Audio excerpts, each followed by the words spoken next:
বলেন। হ্যাঁ, এখনই বেরোয় যাবে ভাই, এই না তাই। এনসিপির শীর্ষ নেতৃবৃন্দ খুলনা থেকে সকালে ফরিদপুরের উদ্দেশ্যে রওনা হয়েছে।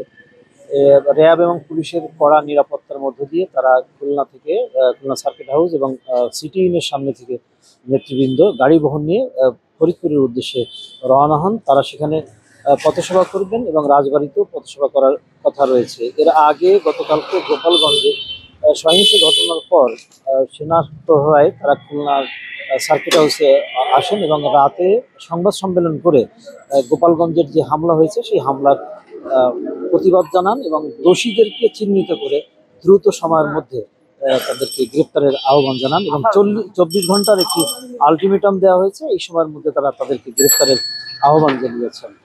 সকালে রাতে স্থানীয় এনসিপির নেতৃবৃন্দের সাথে দফায় দফায় তারা বৈঠক করেছেন এবং বৈঠকে কি সিদ্ধান্ত নেওয়া হয়েছে সেগুলো অবশ্য সংবাদ মাধ্যমকে জানানো হয়নি।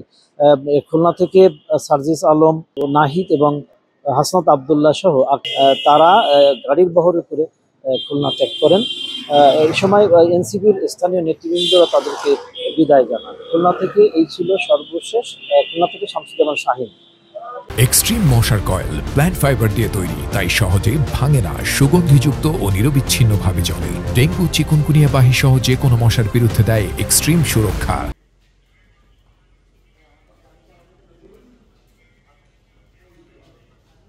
বলেন। হ্যাঁ, এখনই বেরোয় যাবে ভাই, এই না তাই।